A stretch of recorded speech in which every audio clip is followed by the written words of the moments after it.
Welcome to study classes. Physics के इस session में आज हम लोग ऑप्टिक्स के अंतर्गत एक ऐसे फार्मूले की चर्चा करेंगे जो बहुत महत्वपूर्ण है और रिपीटेड क्वेश्चन है। ये हर साल परीक्षा में आता ही है। इस चैप्टर का सबसे इम्पॉर्टेंट सवाल भी है लेंस युग्म की क्षमता या लेंस युग्म की फोकस दूरी का सूत्र। लेकिन उससे पहले हमको जाना है पावर ऑफ लेंस क्या है। तो पावर ऑफ लेंस जानने के लिए यानी लेंस की क्षमता क्या है, इसकी जो परिभाषा होगी लेंस की फोकस दूरी का व्युत्क्रम लेंस की क्षमता कहलाता है। पतले लेंस की अगर हम बात करें तो पतले लेंस के लिए जो क्षमता होती है वो लेंस की फोकस दूरी के व्युत्क्रम के बराबर होती है। लेकिन यहाँ एक शर्त होती है कि फोकस दूरी को मीटर में नापा गया।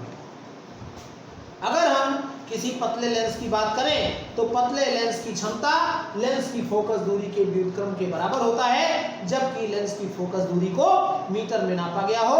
अगर हम लेंस की फोकस दूरी को मीटर में नाप रहे हैं तो क्षमता P बराबर 1/f हो जाएगी और क्षमता का मात्रक डायोप्टर होता है। अगर हम मीटर में फोकस दूरी नाप रहे हैं तो क्षमता को हम डायोप्टर में नापेंगे। अगर फोकस दूरी 1 मीटर है तो 1 मीटर फोकस दूरी वाले लेंस की क्षमता 1 डायोप्टर। अगर लेंस उत्तल है तो क्षमता धनात्मक होगी और लेंस अवतल है तो क्षमता ऋणात्मक होगी। लेंस को अगर किसी द्रव में डुबो दिया जाए तो जैसे फोकस दूरी बदल जाती है उसी प्रकार से लेंस की क्षमता भी बदल जाएगी। अगर फोकस दूरी अनंत है तो क्षमता शून्य हो जाएगी। तो इस प्रकार से कहने का मतलब ये हुआ कि लेंस की फोकस दूरी और क्षमता एक दूसरे के व्युत्क्रम के बराबर होते हैं। अगर हम क्षमता को फोकस दूरी को मीटर में नाप रहे हैं तो क्षमता 1/f हो जाएगी और इसका मात्रक डायोप्टर। अब बात करते हैं लेंसों के संयोजन की फोकस दूरी का सूत्र या लेंसों के संयोजन की क्षमता का सूत्र। संपर्क में अगर दो पतले लेंस रखे हैं तो उनकी संयोजन की फोकस दूरी और क्षमता क्या होगी।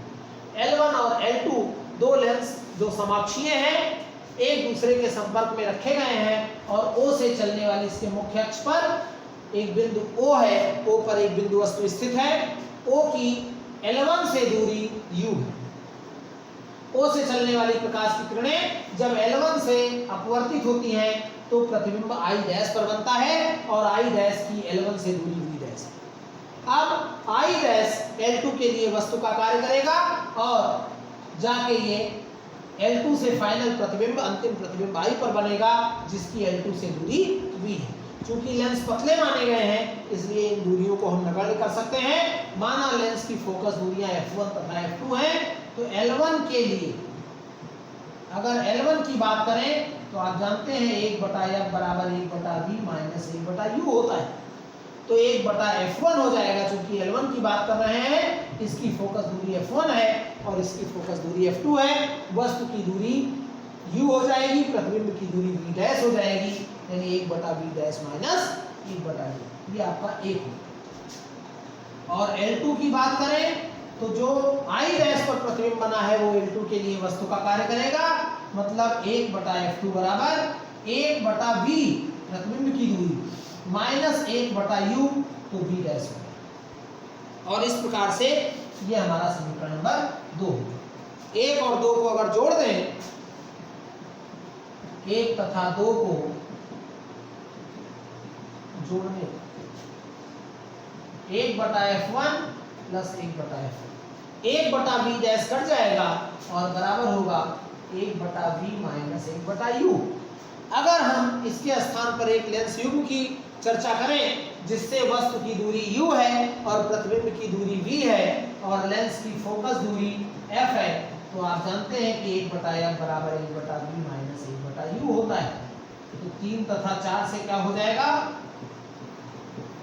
1/f बराबर 1/f1 धन 1/f2 और इसका हर बराबर कर दिया जाए तो f1 प्लस f2 बटा f1 f2 मीन्स f बराबर होगा f1 f2 अपान f1 प्लस f।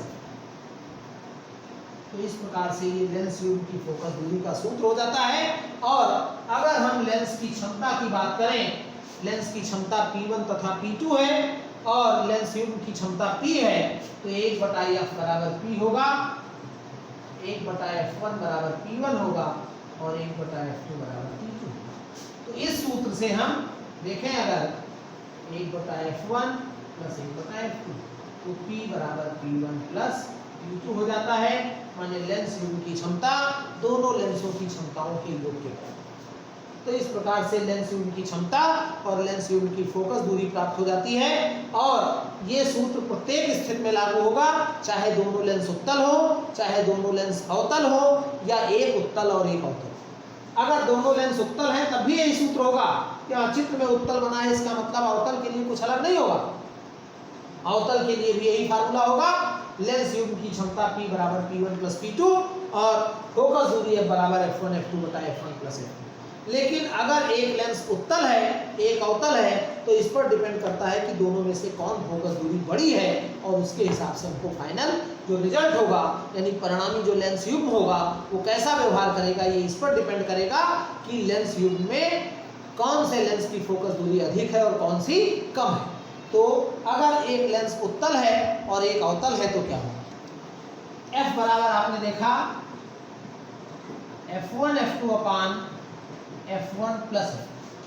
अगर एक लेंस उत्तल है यानी L1 उत्तल है, L1 उत्तल और L2 अवतल है, तो अवतल की फोकस दूरी ऋणात्मक होती है, माने F1 धनात्मक हो जाएगा और F2 ऋणात्मक हो जाएगा, F1 और माइनस F2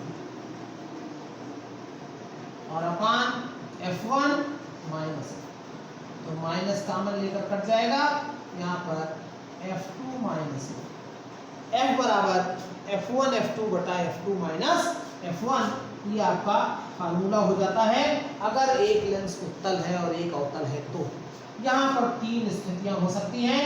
पहली स्थिति क्या होगी, यदि F1 बड़ा है F2 से, और दूसरी स्थिति क्या होगी यदि F1 छोटा है F2 से, और तीसरी स्थिति क्या होगी यदि F1 बराबर है। तो अगर F1 बड़ा है F2 से तो आप देखिए F1 का मान F2 से बड़ा है तो इसका हर नेगेटिव आएगा, और हर नेगेटिव आएगा माने F का मान ऋणात्मक होगा, तो F नेगेटिव होगा, यानी लेंस युग्म क्या होगा, लेंस युग्म अवतल, लेंस युग्म अवतल की भांति व्यवहार करेगा। अगर उत्तल लेंस की फोकस दूरी अधिक है अवतल लेंस से तो लेंस युग्म अवतल की भांति व्यवहार, और अगर F1 छोटा है F2 से माने उत्तल लेंस की फोकस दूरी अवतल लेंस से कम है तो जो F का मान होगा वो पॉजिटिव होगा, और F पॉजिटिव होगा तो लेंस युग्म क्या हो जाएगा, लेंस युग्म उत्तल, यानी लेंस युग्म उत्तल लेंस की भांति व्यवहार करेगा। और तीसरी बात हो गई कि यदि F1 बराबर F2 है, F1 बराबर F2 है तो ये 0 हो जाएगा, यानी F बराबर क्या हो जाएगा, अनंत हो जाएगा। लेंस युग्म कांच के समतल प्लेट की भांति व्यवहार करेगा, लेंस युग्म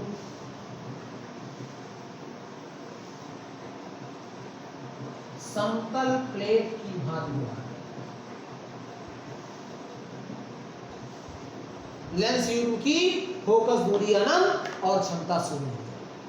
तो ये बात हुई लेंस युग्म की क्षमता और फोकस दूरी, और इस पर आपको एक सवाल परीक्षा में निश्चित रूप से मिलना है। आपकी किस्मत पर निर्भर करता है कि आपके सेट में आएगा या किसी दूसरे सेट में आएगा, लेकिन ये रिपीटेड क्वेश्चन है, हर साल आता है, निश्चित रूप से आता है। तो ये लेंस की बात हम लोग कर रहे थे और इसी के साथ लेंस खत्म होता है। यहाँ पर कुछ सवाल जो बनेंगे उनकी हम चर्चा करेंगे जब हम क्वेश्चन कराएंगे। अगर आपसे लेंस से सवाल पूछे जाते हैं तो मुझे लगता है इतना आप तैयार कर लेंगे तो इससे मिल जाएगा। लेंस टॉपिक यहीं खत्म होता है। कुछ न्यूमेरिकल की चर्चा हम करेंगे जब चैप्टर खत्म हो जाएगा। प्रिज्म द्वारा प्रकाश का अपवर्तन और परिक्षेपण पढ़ना है, यानी refraction and dispersion of light through prism. तो इसकी चर्चा हम अगले सेशन में करेंगे। आप हमारे चैनल पर बने रहिए। अगर आपने हमारे channel study classes bye Ajay Mehrotra को अभी तक सब्सक्राइब नहीं किया है तो चैनल को सब्सक्राइब करके बेल आइकन को प्रेस कर लीजिए, ताकि इस पर आने वाले वीडियो के नोटिफिकेशन आपको मिलते रहें और आप उनका बेहतर लाभ लेकर अपना सिलेबस अच्छे से तैयार कर सकें और परीक्षा में अच्छे मार्क्स स्कोर कर सकें। चैनल पर बने रहिए। वीडियो को अगर आप पूरा देखते हैं कंसंट्रेट होकर देखते हैं तो आप उसका नोट्स अच्छे से तैयार कर सकते हैं और आपको निश्चित रूप से कॉन्सेप्ट क्लियर हो जाएगा। कहीं आपको कोई प्रॉब्लम हो रही है तो कमेंट बॉक्स में लिखिए, हम आपकी उस समस्या का समाधान करने का पूरा प्रयास करेंगे। वीडियो को लाइक और शेयर अवश्य करें। अगले सेशन में प्रिज्म की चर्चा हम करेंगे। धन्यवाद।